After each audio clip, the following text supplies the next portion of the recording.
안녕하세요. 유현수 교수입니다. 한 학기 동안 너무 수고 많았어요. 네, 기말고사 그리고 중간고사 출석하느라 너무 고생 많았고, 오늘은 보강 시간으로서 데이터 가져오는 거를 한번 보려고 해요. 우리가 기말고사 때 봤지만 재무 데이터나 기본적인 기업의 재무 혹은 비재무 데이터를 가져올 때 과연 어디서 가져와야 되는가가 궁금했을 거예요.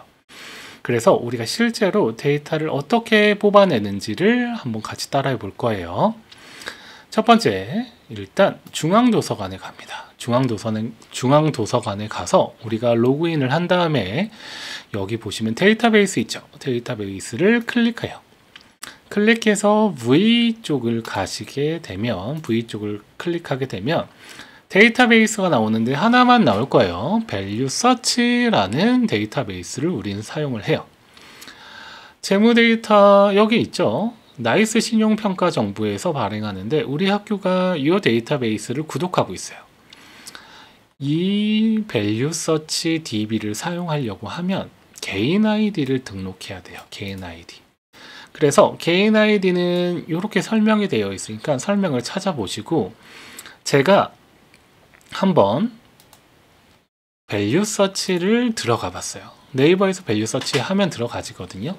그래서 가입 그리고 설치 방법을 클릭하게 되면 이렇게 소속 기간과 아이디 그리고 비밀번호를 입력하고 우측에 확인 버튼을 클릭하세요 라고 되어 있어요. 저는 이미 깔려 있어서 이런 게 뜨지는 않는데, 우리 학생들은 이 밸류 서치에 들어가서 요 소속 기관의 아이디와 비밀번호를 입력해야 돼요. 그러면 우리 동국대의 아이디하고 비밀번호는 뭘까요? 그죠?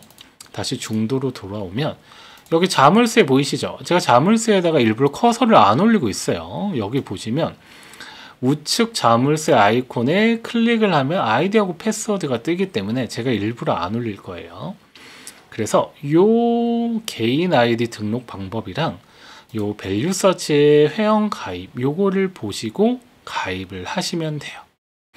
근데 문제가 동시 접속자가 3명으로 제한돼요. 이거는 밸류 서치에서 학교가 구독할 때 일정 금액이 있는데, 저희는 동시 접속자를 3명으로 지금 리미트를 걸어놨어요. 그래서 만약에 제가 3번째로 들어갔다, 근데 4번째 연구자가 요 밸류 서치에 들어오려고 한다라고 한다면 1번 접속자를 튕겨내게 돼요.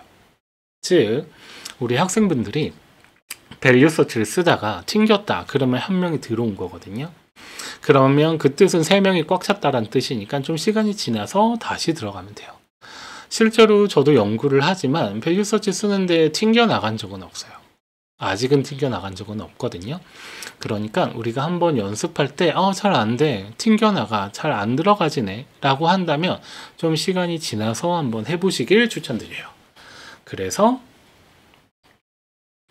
밸류 서치에 들어가면 이제 아까 전에 요 개인 아이디를 다 등록하고 다 끝났다라고 하면 밸류 서치에 들어가면 이렇게 뜰 거예요.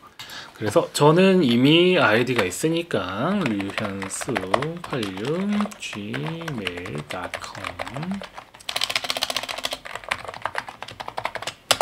이렇게 개인 아이디와 패스워드를 입력하면 들어가게 돼요.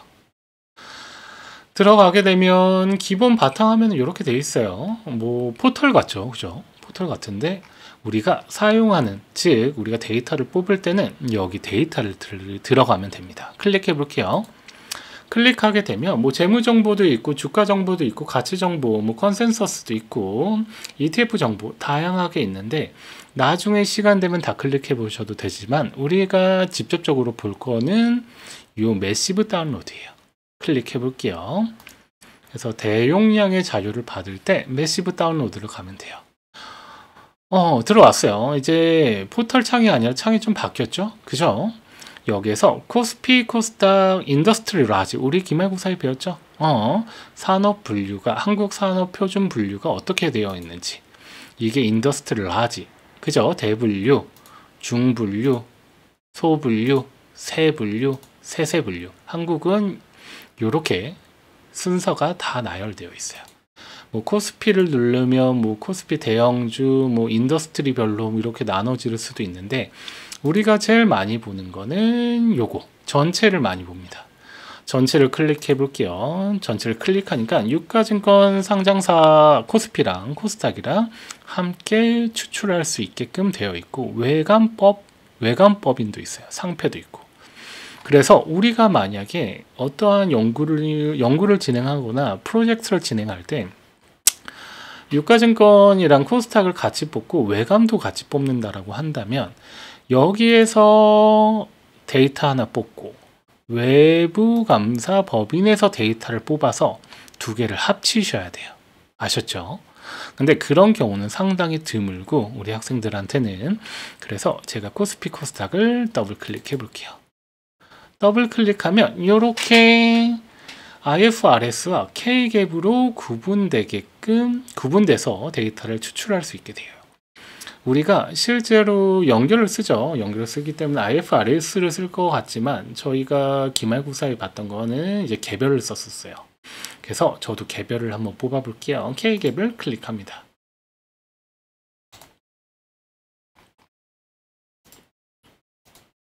K갭을 잠시만요. K갭을 클릭하고 개요 한번 눌러볼게요. 개요 보니까 시장 구분이죠. 코스피냐 코스닥이냐 클릭해 볼게요. 더블 클릭했고요. 설립일, 상장일, 뭐 결산월, 뭐 또 뽑을까요? 인더스트리 라지, 대분류 이런 거 한번 뽑아볼게요. 이런 거는 우리가 시험 봤을 때도 눈치챘을 테지만 연도가 다르다고 해서 시장이 바뀌진 않아요. 그죠? 삼성전자가 유가증권 시장에 들어가 있지 코스닥으로 넘어지진 않는다고, 옆으로 빠지진 않는다고요. 설립일도 픽스돼 있죠. 상장일도 픽스돼 있고 결산월도 웬만하면 한국은 잘 안 바꿔요. 그리고 인더스트리도 거의 안 바뀌죠. 그래서 여기에 어떠한 연도 정보가 없는 거예요. 그래서 제가 다운로드 한번 눌러볼게요. 다운로드를 누르면 이렇게 쭉 나와요. 그죠? 코스피 그리고 설립일은 1897년 9월 25일 이렇게 나오네요. 그죠? 그리고 상장일, 그리고 결산월, 그리고 제조업이냐 아니면 금융업이냐 이런 식으로 자료가 다운로드가 돼요. 그죠? 이런 것들은 상품이기 때문에 안 나오는 거예요. 상품이기 때문에. 그리고 보시면 여기에 업체 코드가 있어요. 업체 코드는 우리 사용하지 않아요. 업체 코드는 우리가 사용하지 않습니다. 왜 사용하지 않아요? 이 업체 코드는 우리가 스탁 코드라고 하는 이 주가 번호가 아니라 여기 밸류 서치에서 핸들링하는 번호이기 때문에 우리가 공신력이 없다라고 판단이 돼서 우리는 요거를 쓰지 않아요. 요거를 쓰죠. 그래서 실제로 잠시만요.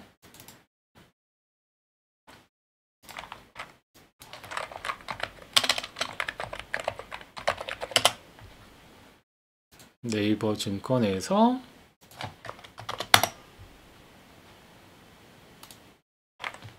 여기 보시면 20번 있죠. 동아약프.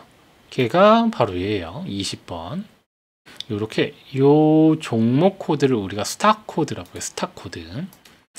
그리고 이렇게 되고 한번 임포트 해볼게요. 아니 익스포트 해볼게요. 다운로드를 받으면 여기에다가 다운로드를 한번 받아볼게요. 잠깐만 기다려 볼게요.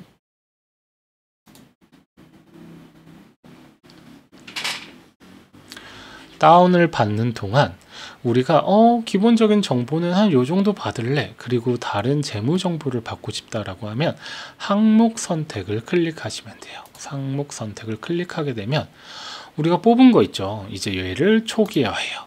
초기화하고 이제 뽑을 거 뽑을 텐데 기간별 가치 지표 주식 관련된, 잠시만요. 다운로드 받았네요. 클릭해서 오픈해 볼게요.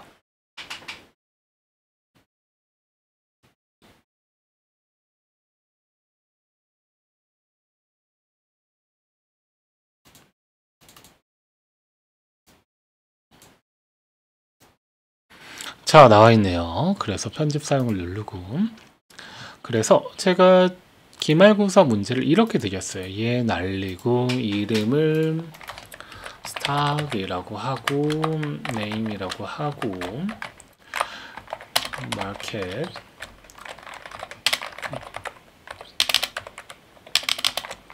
그리고 여기가 잠깐만요. 설립일, 상장일. 숫자가 먼저 오면 안 돼요. 변수에 항상 숫자가 먼저 오면 안 돼요. 결산월 그리고 산업 대분류. 네, 이렇게 돼야지. 이 변수에 숫자가 이렇게 오면 안 된다고요. 이렇게 항상 영문이 됐던 한글이 됐던 무조건 영문 혹은 한글이 먼저 들어가야 돼요. 그리고 헤드를 지워버려요. 그래야지 기본 왁구가 맞춰지고 우리가 파이썬을 끌고 오게 됩니다. 일단 저장을 잠깐 하고 닫아 볼게요. 다시 왔어요. 자, 일별 가치 지표도 많이 보기도 해요. 일별 가치 지표를 보면 너무 사이즈가 커서 이게 버벅될 거고, 제가 종가를 볼 텐데 뭐 기말 종가? 기말 종가를 볼게요. 이제 달라졌어요. 피리어드를 맞출 수 있게 되어 있어요. 만약에 예를 들어 볼게요. 2021년부터 2023년 이렇게 뽑는다라고 하면 일괄 적용을 눌러도 되고 안 눌러도 돼요. 전 안 눌러 볼게요. 추가 됐죠. 그리고 또 뭐 뽑아 볼까요?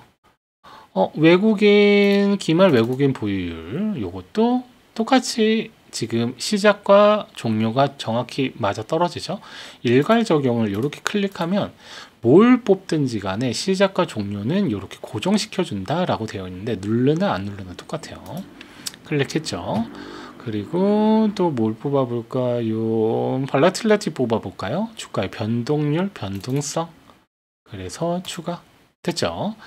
또 뽑아 볼까요? 주식 수에서 보통주, 상장 보통주의 수를 뽑아 볼게요. 들어가고 우선주는 우리가 대부분 우선주 발행 잘 안 하니까 됐고, 재무지표 가볼게요. 재무지표에서 죄송해요. 재무지표 말고 배당 볼까요? 배당 현금 배당 성향 더블 클릭 추가. 이렇게 또 쭉쭉쭉 되게 많아요. 많기 때문에 한 번씩 보는 것도 좋아요. 배당률도 한번 넣어보죠. 오케이. 그리고 연결됐고 그리고 이제 재무제표 자료 한번 뽑아볼게요. 재무제표 클릭하시면 재무상대표부터 이렇게 쭉 나와요. 클릭해 볼게요. 그러면 우리 계정 과목 다 나와요. 다 나오니까 현금 뽑아 볼게요. 현금도 뽑고 현금 뽑고 매출 채권 뽑고 미수수익 뽑고 그리고 만약에 자산 총계를 보고 싶다. 여기에다가 자산이라고 치게 되면 얘가 리서치를 하게 돼서 여기서 자산이라고 박힌 거는 다 나와요. 그래서 재고자산, 비유동, 제가 보여드리고 싶은 게 있는데 잠시만요.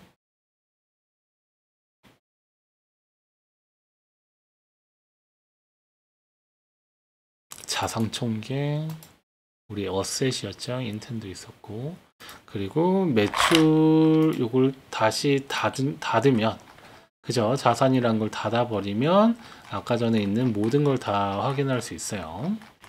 한 요 정도만 뽑아볼게요. 그리고 다운로드.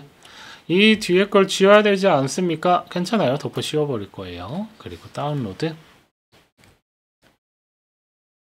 그래서 조금만 기다리면 데이터가 2021년부터 2023년까지 총 13개의 데이터가 들어오게 됩니다.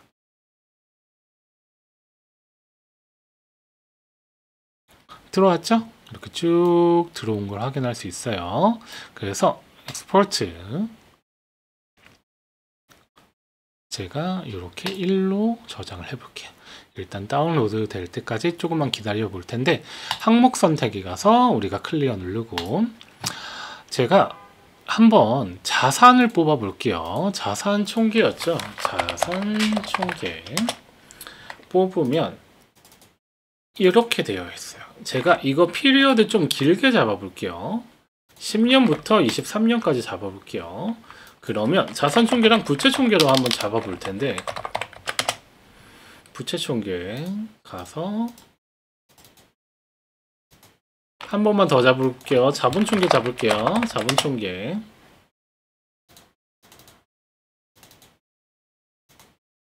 여기에 보니까 빨간색으로 되는 거 보여요? 다시 얘만 삭제하고, 그러면 계정이 총 28개. 연도별로 개수 따져서 총 계정이 28개인데, 이렇게 더블 클릭하는 순간 얘 뽑다 말아버려요.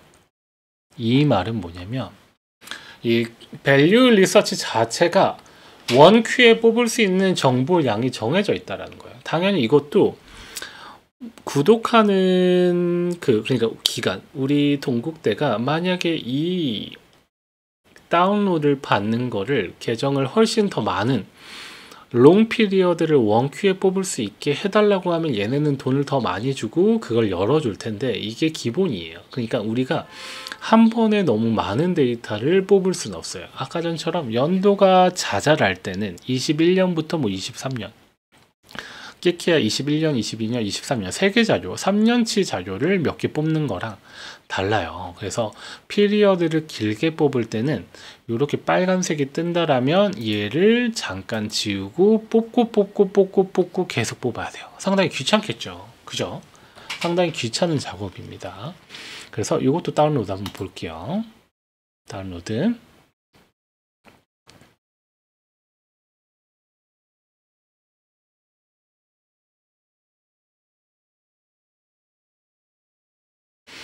그리고 아까 전에 다운로드 된 거 오픈해 볼게요.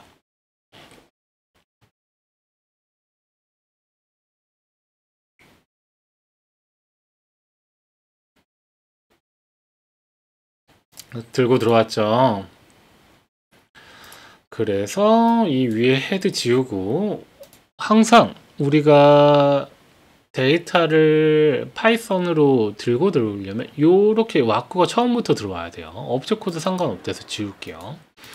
그리고 이렇게 보면 지금 이게 2줄짜리예요. 지금 여기 위에 헤드 보면 2011년 애뉴얼이라고 적혀 있죠. 여기에서 마우스 커서 갖다 댄 다음에 아래로 당겨 버리면 뒤에 게 붙어 있거든요. 즉 이게 2줄짜리예요. 그래서 이것도 할 때 이렇게 써야 되겠죠. 기말 종가 뒤에 2010 이렇게 쳐야 돼요. 그리고 이거는 2010이 아니죠. 죄송해요. 2000 몇이었어? 2021이네요. 그죠? 2021. 그리고 얘를 쳤다라고 하면 얘 잡은 다음에 끌면 원큐에 바뀌죠. 그리고 만약에 요거 기말이죠. 기말 외국인 2021 이렇게 해서 쭉 당기고, 요것도 발러틸러티 변동률 주가 변동성 2021 이렇게 해서 쭉 당기고, 그리고 상장 주식 이거는 쭉 지울게요. 일단 왜냐면 지금 이게 중요한 게 아니라 이렇게 지운 다음에 여기서 한 가지 팁을 드릴 텐데, 요렇게 끌면 우리가 요 점 보이시죠? 점 NaN이죠. NaN 정보가 없어. 늘이에요. 없음이에요. 그죠? 근데 점이 찍혀 있으면 실제로 읽어올 때 오류가 발생할 수 있어요. 그래서 컨트롤 A 전체 선택, 오른쪽 클릭, 셀 서식, 여기에서 일반 그리고 확인 이렇게 누르시고 차라리 들어가세요. 이렇게 넣고 들어가세요. 어차피 기말 종가가 여기 없음이니까 얘는 어차피 날리면 되는 거고. 오케이. 그래서 이 자료를 A를 삭제하고 들어와도 되는데 A만 있는 거 아니에요. D도 있어요.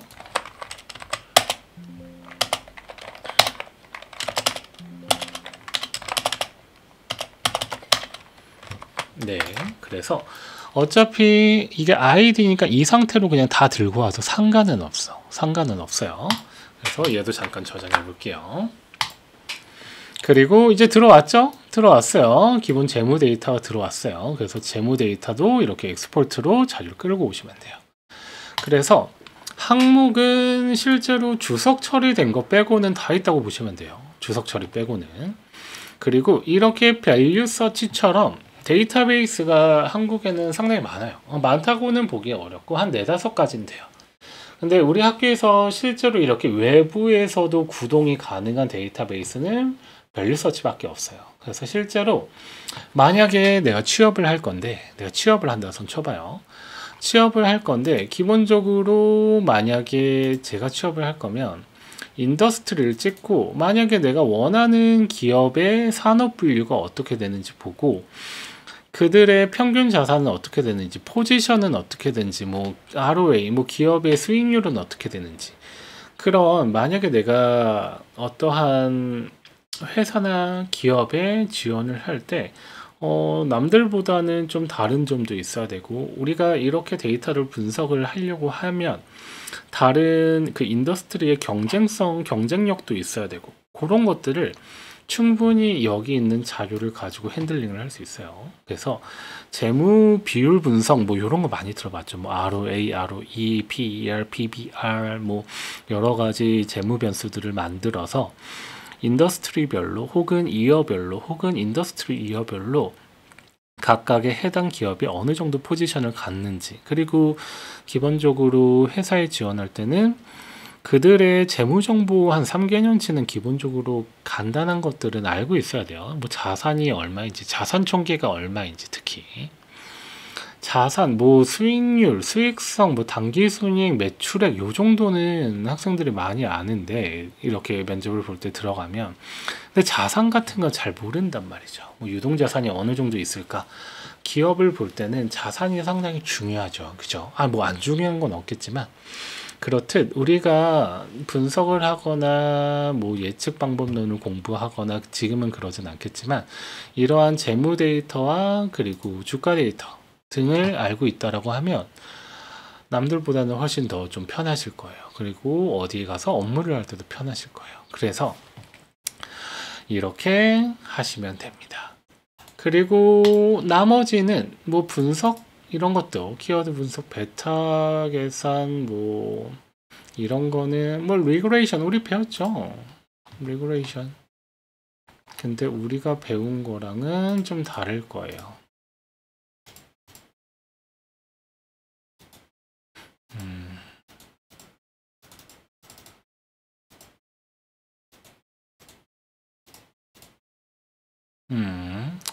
저도 이 분석 쪽은 안 해봤는데 여튼 우리가 데이터를 받을 때 여기에서 받으시고 한번 이런 것들도 한번 다 클릭해 보시면 훨씬 더 편하실 거예요. 그래서 데이터는 이렇게 다운로드 받는다.